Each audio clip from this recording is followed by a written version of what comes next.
Hi, I'm Kirby Myers. I'm here to introduce you to WILIS, the balance training device for rowers. As you can see, we have a Concept 2 erg that is mounted on WILIS and revolves around a pivot at either end. Suspended from each pivot of WILIS is a free swinging arm and a cradle that holds the erg. Looking closer at the swing arm and cradle, there is a range of positions up and down the swing arm used for raising and lowering the cradle. The lower the cradle is set, the greater the distance between the pivot and the foot of the erg. Of course, as the foot of the erg is lowered, so is the rower. And as we lower the rower's center of gravity, which may be around 10 inches above the seat, drops below the pivot, creating a stable situation. Inexperienced rowers or novices will find sufficient challenge at this level. Their goal is to get a good workout on the erg and to maintain the lateral tilt under 4 or 5 degrees in either direction. In order to monitor the rower's progress, an inclinometer provides the rower immediate feedback on both the amount of tilt in degrees and the direction of tilt to starboard or port. For a novice rower, the appropriate challenge level requires more stability since his balance skill is still relatively undeveloped. So he'll verify that the fore and aft cradles are lowered to the position of stability he needs. If he hasn't used WILIS before, he'll start at the bottom position. It doesn't take long to get used to.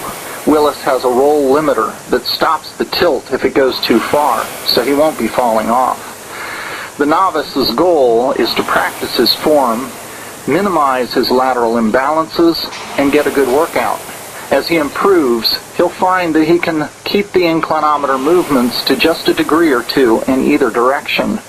That will be his clue that he's ready to increase his balance challenge level by raising the cradles on the swing arm.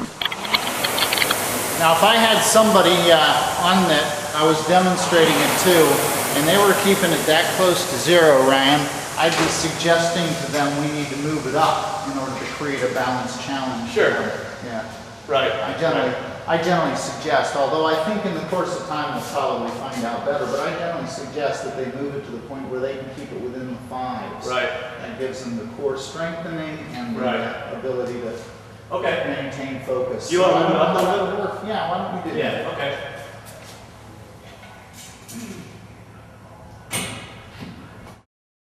Okay. You'll feel the difference there. So.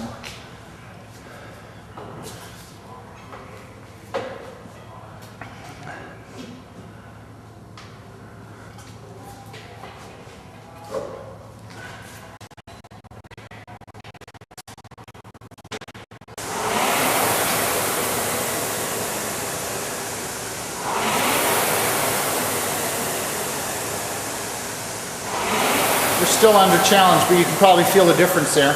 Yeah. Ryan is a skilled master sculler. His appropriate challenge level allows for a high degree of instability, matching his single skull. So he'll verify that the fore and aft cradles are raised to the position of instability he needs. As an experienced sculler, Ryan is not learning to balance.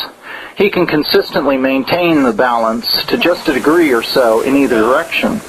Instead, he's maintaining the core strengthening aspect of a good rowing workout. But there's another benefit awaiting him at this skill level.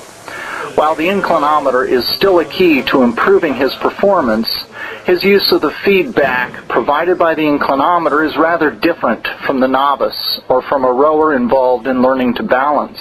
How? He's watching for patterns. As he keeps an eye out, he will notice that his minor balance errors, even just a degree or so, can cluster around specific points in his stroke cycle. He may typically tend to port at the catch. He may be uneven during recovery.